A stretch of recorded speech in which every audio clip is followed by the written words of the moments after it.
The Doom series is one of the most iconic gaming franchises in history. Without it, the FPS genre would not be the same. Hell, it probably wouldn't even exist. Last July, we paid homage to the series by covering the history of its protagonist, Doomslayer. It was one of my favorite Honest Gaming History episodes, but sadly, it is now obsolete. The Doom Eternal The Ancient Gods DLC dropped, so now there is more lore that we gotta talk about for our boy. Plus, there is so much we didn't discuss in the last video in regards to the game's development and its connection to other games like Wolfenstein. So today, we're hopping right back into hell to cover the history of not just Doomslayer, but the Doom series as a whole. Play that intro, son!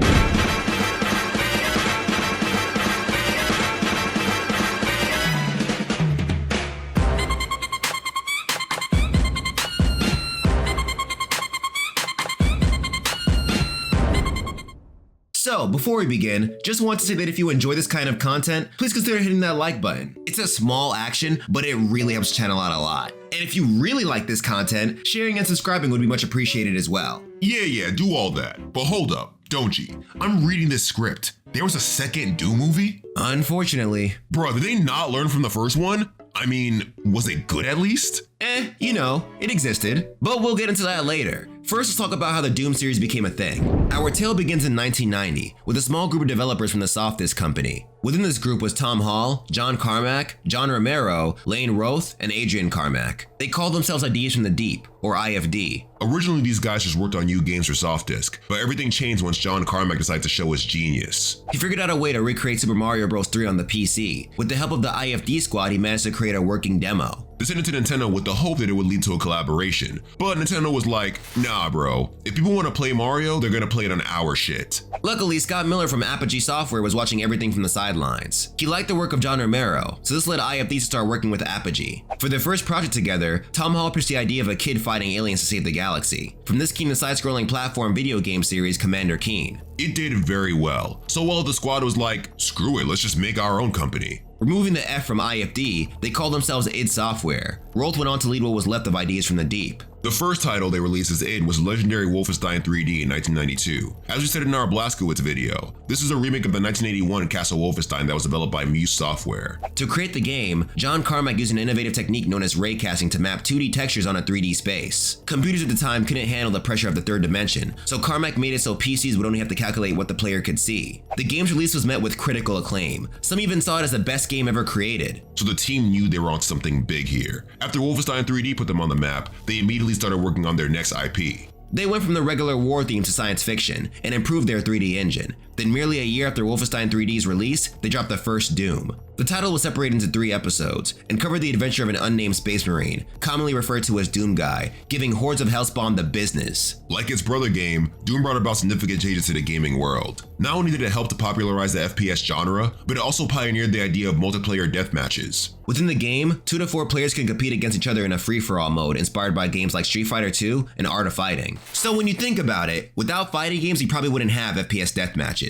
Even more reason to put some respect in the genre. After Doom's groundbreaking success, other developers started catching on to the hype and developed their own FPS games. But at the time they were known as Doom clones because they pretty much looked like Doom with a facelift. Then in 1994, id Software released Doom 2, Hell on Earth. Like its predecessor, it was met with much love from the gaming community. It was praised for its huge and non-linear levels that reward the player if they went exploring. The game's success along with that of the first one is what got Hollywood to make that god-awful movie adaptation that came out in 2004. But sadly, after Doom 2's release, their franchise was put on the back burner because id Software wanted to put more time in their upcoming game Quake. They tapped Team TNT to develop Final Doom, which is pretty much Doom 2 but harder and with more maps. It released in 1996 with 2 episodes, TNT Evolution and the Plutonia Experiment. After this, they hired Midway to develop Doom 64, which released in 1997. Coming out exclusively for the Nintendo 64, it was the first game in the series to not be available for PC. Players praised it for being the best looking Doom to date, but it still had the same old Doom feel to it. With there being thousands of player created Doom levels on the internet, folks were getting bored of playing higher quality versions of the same thing. Yeah, even the story was pretty much the same up to this point. You're a badass space marine and you gotta kill a shit ton of Hellspawn. The fans wanted something new, but they had to wait for it. Doom remained untouched for years with this. Then in 2000, it started working on their baby once again. They began developing a remake of Doom titled Doom 3. While still sticking to the feel of the original game, the team put more of a focus on the story this time. It released in 2004 as a survival horror FPS game, and it did wonders for the company. Today, it is its most successful game with over 3.5 million copies sold.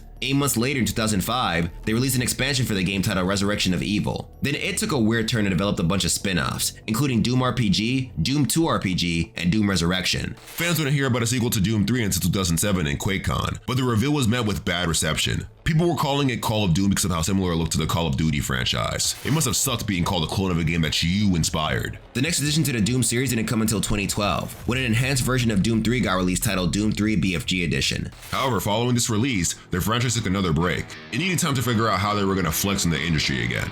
After 4 years of cooking in the kitchen, they released the immediate high-octane banger Doom. For the sake of this video, we'll call it Doom 2016. Once again, the player assumes the role of Doom Guy, who goes by Doom Slayer now. Hellspawn are out here wildin' again, so it's up to him to teach them a lesson. The game not only looked stunning, but it also sported a soundtrack that perfectly matched how intense it was. I highly recommend it if you're looking for something fun to get lost in. The game's success led to a VR spin-off titled Doom VFR, which released in 2017. Here, the player assumes the role of a cybernetic soldier who has to fight Hellspawn in Mars. Doom 2016 success also led to the release of another garbage Doom movie in 2019, Doom Annihilation. But get this, fam, this was the second time this movie got pitched. The director tried pitching it before, but Universal was like, bruh, do you not remember that last Doom movie? We're not doing that again. But then Doom 2016 happened and Universal was like, hold up, this could make us some money. But they should have just left it alone. Facts, it was just not good. I don't know what it is about Hollywood and video game movies. Why can't y'all just learn from Detective Pikachu? They got it right. Anyway, after Doom 2016 hit the world like it did, it had to make a sequel. So in 2020, they released the last game in the Doom series so far, Doom Eternal. Like its prequel, it did very well. Through the story, it also revealed that this part of the Doom series wasn't a remake, but a continuation of Doom 64. There was even an expansion added to the 2020 release of Doom 64 that connected to the new Doom games. But as of right now, those are all the games in the Doom series. Now, let's get into the meat of this video. Let's talk about the wild-ass lore of this series, starting with the first Doom from way back in 1993. The first Doom takes place in the distant future. Humans have upgraded technology to the point where we're out here living on other planets and time traveling like it's nothing. The Union Aerospace Corporation, or UAC, are doing secret experiments on the two moons of Mars, Phobos and Deimos. These idiots keep testing the waters until Deimos vanishes. Deadass gets erased from this dimension. This is where our protagonist comes in, the unnamed Marine. Fun fact, or theory about this guy, it's possible that he shares a connection with not only BLAZKOWICZ, but Commander Keen as well. According to Tom Hall and John Romero, many of its games including Commander Keen, Wolfenstein, Doom, and even Quake fall into the same universe. William J. Blazkowicz from Wolfenstein 3D is an ancestor of Keen, and Keen is an ancestor of Doom Guy. There's not a lot of proof backing this since the Doom timeline is hella convoluted, but to my knowledge, none of its developers came out to counter this claim. And it makes sense when you think about it. Look at how much of a badass Blazko was. The Black Air Force energy must run in the family. Anyway, 3 years before the events of Doom, Doom Guy caught a superior officer trying to kill a bunch of civilians. Doom Guy was like, well, can't have that, and beat the mess out of him. So he got in trouble, and now he's trapped on Mars working in security. When Deimos disappeared, the scientists from Phobos hit up Mars like, bro, we're dumb. There's some wild shit coming out of the portal. We should have listened to Conscious, but we didn't, and now we're gonna die. So Doom Guy is sent to Phobos with a group of Marines to check out what's going on. Once he gets there, all his friends die, and he's welcomed by a swarm of Hellspawn wilding the hell out. These dumbass scientists open a portal to hell. You can't trust any of these guys in video games, son. Being the embodiment of Black Air Force energy that he is, Doom Guy shoots his way through all the Hellspawn, then finds the portal to hell. He hops in and lands on the missing moon, but it's been overrun by even more demons. So my man shoots his way through again, then kills a bigger demon with a Mega Buster. After that, our boy's like, wait, I'm in hell right now. The thing that sent those demons is probably here too. Yeah, I'm gonna need to kill that. So he goes through hell, killing Mad Hellspawn along the way, then finds the thing that planned all of this, the Spider Demon. He tries to put up a fight, but Doom Guy kills it. Mission accomplished. Our boy finds a way back to Earth, but it turns out the mission wasn't accomplished because hell has invaded the planet. Demons and shit are out here wilding, killing a ton of humans. This brings us to Doom 2, Hell on Earth. Funny story about this game actually. It's very possible that the character you play as here is completely different from the Marine in the first Doom. The instruction manual for Doom 2 talks about how this Marine fought on the UAC Mars base, not on Phobos. For the sake of the video, we're just going to assume these are the same people, but I just thought you guys would find that interesting. Anyway, in Doom 2, Earth is in complete chaos. The leaders of the planet were not trying to deal with all these Hellspawn running around, so they took everyone left and dipped. Doom Guys are trying to give his home away though, so he continues his demon massacre. Eventually, he finds a portal that's causing all this. To close it, he jumps in, where he finds the icon of sin. He's like, leave my planet alone, then kills the thing, thus closing the portal. Regardless, he finds his way back home. Then he and what's left of the human race work on rebuilding what they can of their society. Which takes us to Final Doom. The UAC hasn't learned shit from their past and is still experimenting with interdimensional space travel. The only difference now is that they're doing it on one of Jupiter's moons. Their experiments lead to another hell portal opening, which leads to another hell invasion. Luckily for them, Doom Guy's working on the base. He does what he does best and commits mass demon genocide, then heads to hell to kill the Icon of Sin again. After this, the UAC shuts down because of their losses. And I mean, I get it. These guys have been spending years trying to make this one project work, but instead they keep opening portals to hell. Time to call it quits. More like temporarily call it quits. The UAC starts back up a year later. These scientists are stubborn as hell, bro. But this time they take their past mistakes into account. Instead of opening portals to other dimensions, they work on figuring out how to close them. This doesn't go well either though, because the Icon of Sin is still out here being a menace. It keeps one of the testing portals open, giving its minions time to invade the Jupiter moon once again. So they call Doom Guy while he's on vacation to come and help with this mess. Not gonna hold you, I would've spit on him. The Marine heads over to the situation, enters hell once again, then beats the Icon of Sin for the third time. He heads back home afterwards to wait until he's called for again in Doom 64. At this point, Doom Guy's having non-stop nightmares because of all the shit he's been through. He tries to take a break since his last vacay was ruined, but he hears word that Mars is on that demon time again. The Mother of Demons broke into the dimension and is leading another invasion on the planet. Doom Guy's like, well, I'd rather shoot my trauma in the face and stay worried about it, then heads over to Mars to save the universe once again. He fights his way to the Mother, then gives her the business. However, Doom Guy knows this was only a temporary solution to a much bigger problem. Hellspawn are just gonna keep invading his planet every chance they get, so he decides to stay in hell to rip and tear everything here. The Marine's violent mission catches the attention of the sister of the Mother of all demons. She's not trying to deal with Doom Guy, so she kicks him out of hell. That's how you know Doom Guy is built different. Back on Earth, our boy ends up discovering another portal to hell. He pulls up to the Mother's sister like, you thought you can get rid of me? Then takes her down. Afterwards, Doom Guy continues his killing spree in hell, making sure none of these demons bring their ass back to Earth. Years of demon slaying later, he ends up in another dimension on planet Argent-Deneur. This planet is home to the Sentinels, a race of aliens who worship powerful beings known as Makers. There was a time when these Sentinels worshipped the planet's original gods, the Wraiths, but years ago the Makers came in with their advanced knowledge and promised to bring order and prosperity to the planet. This caused most of the Sentinels to switch up on the Wraiths and start praising these Makers instead, even though all these Makers are sus. Remember all this because it'll become important later. Anyways, when Doom Guy shows up on the planet, he's brought before the Order of Deeg, the Council of High Priests on the planet. They take a good look at our boy, then decide that trial by combat is the only way to prove whether they keep him alive or not. Doom Guy bodies a trial, thus catching the eye of all the higher ups in the planet. They decide to enlist him into the military, then sometime later, Hell invades the planet. Yo, Hell will not leave this man alone. Triggered, Doom Guy starts going off on the demons. He pretty much carries the whole planet. This catches the attention of the Night Sentinels, the Sentinels responsible for protecting the Wraiths. They recruit him, and for the next few years he continues destroying demons with them. His violent quest leads him to a Maker known as the Seraphim. This guy was astounded by the amount of Black Air Force energy exuding from Doom Guy, so he put him in a special divinity machine to make him an even bigger problem, by enhancing his physical abilities. So now our boy's not only the carry, but he's at full build too. He continues to lead the Night Sentinels into battle, killing hordes upon hordes of Hellspawn. His many incredible feats earned him the title Doomslayer, but after years of fighting, shit starts going south for our boy again. Y'all remember the Makers, right? They are not good folk. They're trying to collect something known as Argent Energy because their race is dying, and they need to survive. But here's the thing, Argent Energy is a combination of life energy and hell essence, and it can only be created by harvesting living souls. So under their leader, the Con Maker, they've been traveling to other planets snatching souls for their own benefit. And these Sentinels are praising these guys. Hate to see it. On top of that, the Makers have a deal with Hell to continue harvesting these souls in exchange for unlimited Argent Energy. The revelation of this sparks a civil war between the Sentinels who don't want to get into the Shadow Realm and those who side with the Con Maker. In the midst of it, Doomslayer and his fellow Night Sentinels gets into Hell by the Order of Deeg. Apparently these guys found a way to take the place down once and for all. But upon getting there, they find out it's a trap. They get locked up in Hell where they're forced to fight mad demons. Pretty much all the Night Sentinels die because they're not built like Doomslayer. The only one who survives outside of our boy is Valen, the former commander of the Night Sentinels who helped betray them.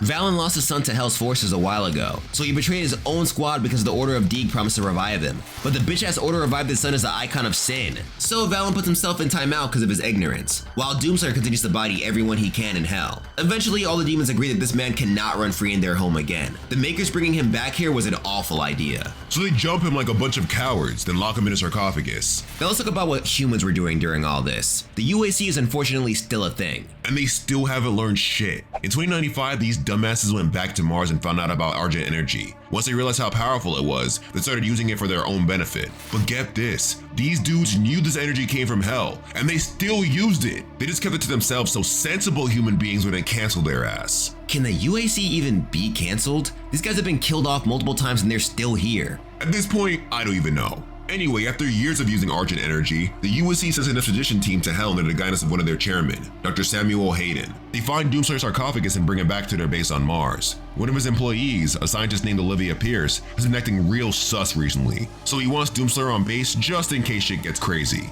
This takes us to Doom 2016, where shit does get crazy. The year is 2149, and the UAC Mars base is in complete chaos. Samuel was right in thinking Olivia was sus because it turns out she made a pact with Hell. Now demons are out here running around like they own the place. In response, Hayden sets the beast that is Doomslayer loose in the place. Now it's back to business as usual. Without even needing an introduction, Doomslayer begins ripping through the demons in the base. Hayden, along with the base's AI, Vega, guides him to the base until they meet. The doctor's like, "Aight, bro. To stop this whole invasion, you gotta turn off this thing called the Well. The Well is the source of Hell's energy." With that, Doomslayer keeps it pushing to find a way back into Hell. He makes it to the advanced research complex where he kills the cyber demon, then uses his accumulated to teleport to Hell. There he shoots his way through more Hellspawn until he finds an item called the Crucible. It's a weapon powered by Hell energy that's said to have the power to kill the Titans of Hell. After grabbing it, he's met by ghosts of the Night Sentinels, but he doesn't get the chance to react with them because he gets kicked out of Hell again. He's brought to Vega's primary facility, where Hayden tasks him with overloading the AI to open another portal to Hell. Our boy does just that, but he saves a backup of Vega just in case. The AI's been mad helpful so far, so we'd rather not lose it.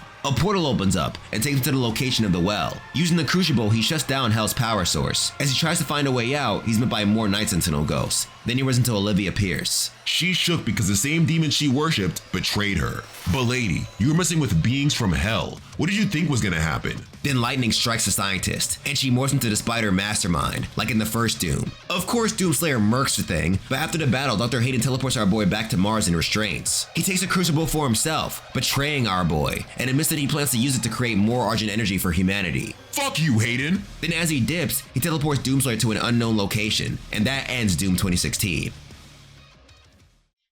The next and last game in the timeline is Doom Eternal. Sometime after Doomslayer was banished to another dimension, he managed to find a giant space station dubbed the Fortress of Doom. Vega was installed into the station, and now our boy uses this place as his HQ. He finds his way back to Earth only to realize that Hell is invading the place again. It's Doom 2 all over. The Khan Maker set her sights on planet Earth and is trying to harvest the living souls here, so she sent the Order of D to lead Hell's forces into the planet. Doomslayer's like, "Welp, can't have that," then heads to his home planet to continue blowing demons up. He starts his crusade with Dig-Nylox. After killing him, the Khan Maker moves the other priests into hiding. She knows this man won't stop until he kills everything related to Hell. To find them, Doomslayer goes looking for a celestial locator. He finds it on the Sentinel planet of Exultia, but he needs a power source. His fetch quest then brings him to Hell where he finds Valen. This guy's like, "Hey man, sorry for betraying y'all and shit." Then he gives him the power source for the locator, along with a dagger that he'll need to kill the Icon of Sin. With that, Doomslayer uses the locator to find Priest Renak and murk his ass. In response, the Khan Maker throws the last priest somewhere else so our boy doesn't get his hands on him.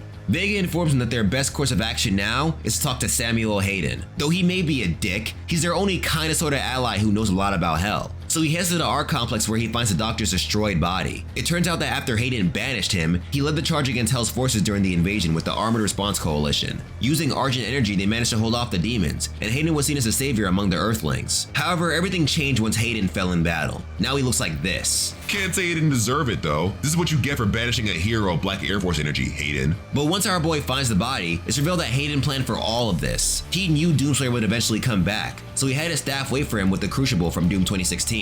Our boy doesn't give a shit though. He takes Hayden and the Crucible, then heads back to the crib. There he uploads Hayden to his fortress's interface. The doctor tells him that the last priest is back in the city of Sentinel Prime on Argent. However, the only way to get there is through a portal in Mars's core. Hold up. Why is there a portal to Hell in Mars's core? Who the fuck put it there? At this point, I think we can assume it was a UAC. So now that Doomslayer knows where he has to go, he blows a hole into Mars in order to get to its core and find the portal. My man really just brute forced this problem, son. He makes it to Sentinel Prime where he kills the last priest. However, this act excommunicates him for the Night Sentinels. But I'm gonna be real. I don't think Doomslayer gave a shit about these guys to begin with. Pretty sure the only reason he joined them was because they were also trying to give Hell the hands. With the last priest dead, Doomslayer heads back to HQ, but the Khan Maker shuts the place down. She's sick of it messing with their plans. Luckily, the Crucible is enough to power the fortress, so he uses that as his energy source for now. But with this Crucible occupied, he needs another. He heads back to Argent where he finds another Crucible that he used long ago to kill a Dreadnought from Hell. After taking it, he beelines it to the realm of Urdak, the home of the Makers, to put a stop to all this hell shit once and for all. Once there, he finds the Khan Maker trying to awaken the Icon of Sin. He stabs the Icon's heart using Valen's dagger, thus freeing him from the Khan Maker's control, but this also leads to the eradication of the wall between Urdak and Hell. So Hell takes this opportunity to invade Urdak. Hell really said, screw our deal, we need more souls. Angered, the Khan Maker tries to come at Doomslayer, but he kills her ass. Then Doomslayer makes his way back to Earth to stop the Icon of Sin, who is currently running rampant on the place. Of course he ends the thing, but there is now a much bigger problem. Hell's invasion of Urdak has got them feeling greedy, so now they're taking over all the dimensions. Doomslayer is done with dealing with Hell's shit, so he and Samuel Hayden team up to find the one being who can stop Hell's conquest, the Seraphim. If you don't remember, this was the Maker that put our boy in that machine that enhanced his abilities. With the help of the Ark, he finds the Seraphim in stasis. Hayden instructs him to upload him into the being, thus revealing that Hayden and the Seraphim were the same this whole time. The Seraphim was tasked with helping him out throughout the game. We'll find out why soon enough. But after his awakening, he tells Doomslayer that he must repay the Father for all he has granted them, by bringing him back to his throne. To do that, he needs to retrieve the Father's Soul Sphere located in Hell. So our boy makes another trip to Hell, but he thinks his whole Soul Sphere plan is sus. Once he finds it, he destroys it instead of handing it to the Seraphim. The Soul Sphere of the Dark Lord then reveals itself to him. He grabs it, then leaves the Seraphim to take it back to the Ark carrier.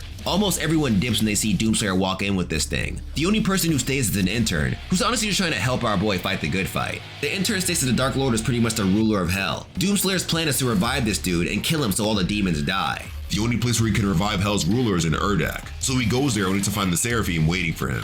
Angered by Doomslayer's actions, the Maker transforms to a demon thanks to Hell's corruption of Urdak. Our boy defeats him, then revives the Dark Lord in a place known as the Luminarium. Turns out the Dark Lord looks just like him. The Father even tells him that this is pretty much Hell's version of him. As usual, Doomslayer is ready for the smoke, so he tries shooting the guy, but the attack does nothing. The Dark Lord says that no blood will be spilled here. If he wants to throw hands, then he'll have to meet him in Amora, the capital city of Hell. Once there, they will engage in ritual combat. With that, Voldemort leaves and Doomslayer is transported back to Argentinur. His journey to Amora leads to Valen again, who gives him a Sentinel Hammer. Then he finally runs into the Dark Lord, and this dude drops the biggest plot bomb we've seen yet. Apparently, this guy is pretty much God. His original name is Devoth, and he was the first being ever created. He formed the realm Jakad along with all of its people, but he had one problem. Everyone was mortal, and Devoth thought that was stupid, so he created the other realms, including Urdak, to solve this mortality problem. Eventually, the Makers found the secret to immortality, but they didn't want to share their discovery with their own creator. Instead, they betrayed Devoth by locking him and Jakad away from all the other realms. Then they stole his godly powers and gave it to a Maker who became known as the Father. To add insult to injury, they even wrote history to make it seem like this Father was the creator of all things. This is why the Makers were seen as godlike beings, but in reality they were just some sneaky ass liars. This turn of events pissed Devoth off beyond belief. His rage was so fierce that it consumed all of Jakad, turning it into hell. Then Devoth devised a plan. If he can't run the universe he created, then no one will. This is where Doomslayer comes in. Devoth saw this dude's black Air Force energy and was like, "You're the perfect weapon for my revenge." He manipulated the Seraphim into giving the guy godlike powers back when he was fighting with the Night Sentinels. This whole time, our boy's purpose was to kill the Makers and the false father the Makers created. And to add to this whole plot bomb, it's also revealed that Vega was the father this whole time. Back when humans started learning about Argent energy, the father sent the Seraphim to teach the humans how to use it. To do this without freaking anyone out, he created his own human body and became Samuel Hayden. As a human, he put the consciousness of the father into the AI known as Vega in order to help him hide from the Dark Lord. So even though Doomslayer's purpose was to destroy the Makers, he was actually receiving help from them this whole time. Yup, but you know what's the kicker to all this? Doomslayer is unfazed by everything. Nothing from this plot bomb makes him utter a word. Right after learning the truth about everything, he engages in an epic duel with the Dark Lord, then wins. This man just beat God. Then Doomslayer takes off his helmet, and we catch a glimpse of his face in 4K for the first time. Devoth asks him if he has anything to say before killing his creator, and our boy just gives him a simple no, then stabs him right in the chest. Demons all across the universe begin to perish under the Dark Lord's defeat, but Doomslayer is affected by this too. The machine used to power him up used Devoth's power, so thanks to their connection, our boy knocks out right after the fight. The Makers find him and proceed to put him in a sarcophagus. They plan to keep him locked in until the universe needs him again, and that is how the story of Doom ends. It's crazy how the Ancient Gods DLC wrapped everything up. To think, this is all God's plan. And Vega being one of the Makers was a wild ass reveal. Facts. I wonder if we'll see Doomslayer again though. Like he already beat God. Who's next? Knowing these dumbasses at the UAC, they'll probably break something in the universe while trying to research shit they shouldn't be. It's just a matter of time. But let us know if you think this is the true end of Doomslayer's story in the comments below. And now that we have the full story, tell us your thoughts about our boy. We think he's the leader of the 4 horsemen of Black Air Force activity, but if you have someone else who deserves that title, let us know. With that, end screen. What's going on, fam? Thank you guys so much for watching another episode of Honest Gaming History. If you enjoyed the video, don't forget to like, comment who else you want to see me cover in future episodes of Honest Gaming History, subscribe if you want to see more of me, and hit that bell if you want to stay notified whenever I upload new content. Shout out to my $1 patrons, my C-rank hunters. Thank you for all that you do. Your kindness is very much appreciated. And special shout out to my $10 patrons, my A-rank hunters, AJ Gaines, Mikhail Nimrod, Daniel Gonzalez, Victor Garcia, Mustard Gas, DD, Graham Lansborough, Zach Haji, Curtis Clarkson, Dylan Boatner, G-Haven Esports Team, Nick the Nocturne, Jakari Scott, and Sugi. Thank you for the extra funds this month. Your kindness is what keeps the channel going, so once again, I appreciate you guys. With that being said, I'm off to start working on the next Honest Gaming History. Not gonna tell you who it's about, but like I said in the last video, going to be going into fighting game lore this time. With that, be easy, stay lit, stay healthy out there, Black Lives Matter, and don't forget, you can do whatever the hell you put your mind to. All it takes is practice and time.